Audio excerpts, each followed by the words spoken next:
కొంచెం స్లో అయింది movie. Super super super entry, super Prabhas entry super. First half VFX అయితే ultimate ఉంది, ఒక హాలీవుడ్ లెవెల్లో ఉంది విఎఫ్ఎక్స్. కొంచెం స్లో అయింది మూవీ అండ్ క్రౌడ్లో అంత బ్యాక్గ్రౌండ్ స్కోర్ డైలాగ్స్ అని వినపడలేదు. బట్ ఆబ్వియస్లీ మన రెబెల్ స్టార్ ప్రభాస్ ఆసమ్ ఉన్నాడు. అమితాబ్ బచ్చన్ చాలా అంటే చాలా బాగున్నాడు. But hats off to Nagi, VFX అయితే హాలీవుడ్ లెవెల్ మర్చిపోతారు. But first half is slow, second half ఇప్పుడు మెయిన్ సినిమా స్టార్ట్ అవుతుంది. ఇప్పుడు తెలుస్తుంది. ఇప్పుడు ఇంటర్వెల్ బ్యాంగ్ అయితే ఆసమ్ ఉండే మీరు కొన నో వెరీ షార్ట్లీ ఇప్పుడు స్టార్ట్ అవుతుంది సినిమా. అసలు సినిమా ఇప్పుడు స్టార్ట్ అవుతుంది. సెకండ్ హాఫ్ బాగుంటే అసలు వేరే లెవెల్ వెళ్ళిపోతుంది సినిమా. సో హోపింగ్ దట్ ప్రభాస్కి పెద్ద హిట్ వస్తుంది.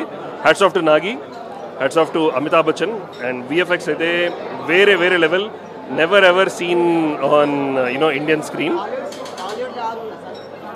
హాలీవుడ్ లెక్క ఉంది. బట్ ఆబ్వియస్లీ మన ఇండియన్ పురాణాలు అవన్నీ వాడారు కదా. So you will connect to the story. Kamal Haasan sci-fi dystopian ఏమంటారు, ఇప్పుడు ఫ్యూచరిస్టిక్ మూవీగా ఉంది. సో అదే genre. So mythology and sci-fi రెండు కలిపి ఆ genre. Obviously Amitabh Bachchan character చాలా బాగుంది. ఆబ్వియస్లీ అశ్వత్థామ చాలా మందికి తెలియదు, but basically Ashwatthama character. Amitabh Bachchan buildup చాలా అంటే చాలా బాగుంది. సో స్పాయిలర్స్ ఇవ్వకూడదు, బట్ చాలా మందిది స్పెషల్ అపీరెన్స్ ఉంది. సో నేను స్పాయిలర్స్ ఇవ్వను. బట్ ఆబ్వియస్లీ ప్రతిసారి స్పెషల్ అపీరెన్స్ వచ్చినప్పుడు చాలా స్టార్స్ ఉన్నారు. Obviously crowd go crazy. So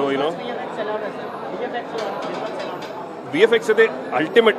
ఇలాంటి VFX I don't think we have seen. ఒక మ్యాడ్ మ్యాక్స్ లెవెల్లో ఉంది. మ్యాడ్ మ్యాక్స్, డ్యూన్, నేను డ్యూన్ చూడలే, but mad max any Hollywood movie compare చేసుకోండి, అల్టిమేట్ ఉంది. అటు ఇటు కొన్ని ప్లేసెస్లో యూ కెన్ ఫీల్, బట్ వేరే లెవెల్ ఉంది. బాహుబలి రికార్డ్ బ్రేక్ చేస్తా అంటే ఇప్పుడు చెప్పలేను. Second half it all depends on second half. So అట్లా. Thank you. ఇంటర్వెల్ అయితే బ్యాంగ్ ఉంది బ్రో, ఇంటర్వెల్ బ్యాంగ్ ఉంది. మొత్తం ప్రభాస్ క్యారెక్టర్ అయితే ఫుల్లీ ఫన్ లోడెడ్.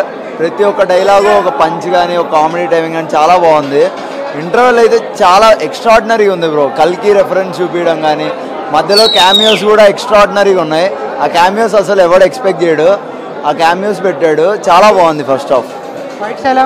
ఫైట్స్ పర్లేదు, బాగున్నాయి. ఇంకా అశ్వత్థామ కల్కి ఫైట్స్, ప్రభాస్ ఫైట్స్ రాలేదు. అవి వస్తే ఎలా ఉంటుందో తెలుస్తుంది. అవి వచ్చేంత వరకు వెయిట్ చేయాల్సింది. ఇంకా అదేం లేదు, ఆ క్యామియోస్ అయితే రాలేదు. మనమే అన్ఎక్స్పెక్టెడ్ క్యామియోస్ అయితే చాలా ఉన్నాయి. చాలా బాగుంది భయ్య. ఇంటర్వెల్ అయితే చాలా బ్యాంగ్, చాలా బాగుంది. బాహుబలి 1, బాహుబలి 2, సలార్. బాహుబలి 1 మించినది బాహుబలి 2, బాహుబలి 2 మించింది సలార్. ఈ మూడుని మించినది కల్కి. చాలా మంచిగా ఉంది. విజువల్ చాలా బాగున్నాయి. ప్రభాస్ అన్నకి ఏదైతే ఒరిజినల్ లుక్ ఉందో మళ్ళీ ఇంత ముందుకున్న యోగిలో ఉన్న మళ్ళీ స్మార్ట్నెస్ మళ్ళీ ప్రభాస్ అన్నకి వచ్చేసింది. ఆ హ్యాండ్సమ్ బాడీ చాలా మంచి మెయింటైన్ చేసిండు. బుజ్జిలరా అని ఆవిడ బుజ్జి మీకు ఆవిడ చూసి కూడా బుజ్జిలరా వచ్చి వెళ్ళిపోయింది. చాలా సూపర్ ఉంది. లాస్ట్ సీన్ రెబెల్ సీన్లో భైరవ అనే ఒక సీన్ ఉంది. ఆ సీన్లో త్రిశూలం వచ్చే సీన్ కూడా బూన్స్ బాల్ చేసుకోవాల్సింది అందరికీ. నేను కూడా మీకు చిన్న కూడా ఏం చెప్తా అంటే ఫస్ట్ మీరు అందరూ ఒకసారి సినిమా చూడండి, చాలా మంచిగా ఉంది. మీరు చాలా మిస్ అయిపోతారు. బొన్నెల పండుగ అంటారు. బొన్నెల పండుగ ఆల్రెడీ స్టార్ట్ అయిపోయింది థియేటర్లలో. ఏ థియేటర్లో కూడా యుద్ధాలు అన్నీ వలిపోతున్నాయి, అన్ని క్లియర్ అయిపోతున్నాయి. చాలా ఉంది. ఆల్మోస్ట్ నీకు సండే బేబీ మండే ట్యూస్డే వరకు ఆన్లైన్ అన్ని టికెట్స్ అన్ని బుక్స్ అయిపోయినాయి. చాలా బాగుంది పిక్చర్. మూవీ ఫస్ట్ హాఫ్ చాలా బాగుంది, సెకండ్ హాఫ్ కోసం వెయిటింగ్.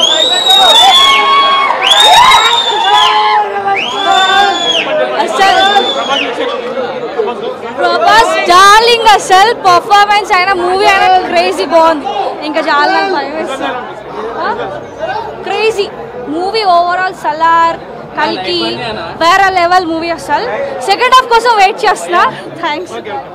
కృష్ణ దేవరాయలు గారి కోసమైన మహాభారత యుద్ధాన్ని ఎలాగైతే సంభవించినాడో ఆ విధంగా ఈరోజు ఉండబోయింది.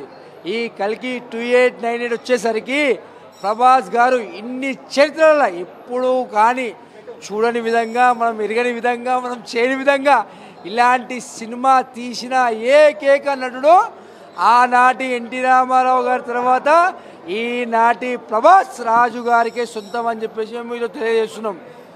ఈ సినిమా ఎంత పెద్ద హిట్ అవుతుందో మీరు చూడాల్సిన అవసరం ఉంది. తెలంగాణ రాష్ట్ర ప్రజలు కానీ, ఆంధ్రప్రదేశ్ ప్రజలు కానీ, యావత్ ప్రపంచ ప్రజలు కానీ ఈ సినిమా యొక్క ప్రత్యేకత ఆ శ్రీకృష్ణ దేవరాయలు మన సొంత ఇంట్లో ఉండి మనని నడిపించిన విధంగా ఉంది. మహాభారతాన్ని తీసిన ఏకైక డైరెక్టర్ అశ్విని గారికి సొంతమని చెప్పేసి ఈ సందర్భంగా తెలియజేస్తున్నాం. థ్యాంక్ యూ అందరు చూడాల్సింది ఇది. సినిమా తోపుంది. ఫస్ట్ హాఫ్ అయితే ఇచ్చేసిండు, సెకండ్ హాఫ్ చూడాలంతే అంతే. ఫస్ట్ హాఫ్ అయితే బుర్రపాడన్న నిజంగా ఆ యాక్షన్ ఫిలిమ్స్ కానీ ఆ యాక్షన్ సీన్స్ కానీ సూపర్, అసలు హైలైట్. అసలు ప్రభాస్ ఇలా తీయడం అసలు తెలుగు ఇండస్ట్రీలోనే సూపర్ ఉంటుంది. అసలు సూపర్ అసలు మూవీ అయితే. అమితాబ్ బచ్చన్ అయితే ఇంటర్వెల్ ముందు వచ్చాడు. ఆ సీన్స్ అయితే బుర్రపాడు ఉన్నాయి. మరి సెకండ్ హాఫ్ ఎలా ఉంటుందో తెలియదు కానీ ఫస్ట్ హాఫ్ అయితే మాత్రం హైలైట్ అలా చింపేశాడు. జస్ట్ ఒక సీన్లో కనిపించాడు బ్రహ్మానందం. మరి సెకండ్ హాఫ్ ఏమైతే తెలియదు కానీ ఫస్ట్ హాఫ్ అయితే బుర్రపాడన్న సూపర్. జై రెబల్ స్టార్. చాలా బాగుంది. అసలు ఎక్కడా కూడా కొంచెం కూడా ఎక్కడ తగ్గకుండా తీశాడు.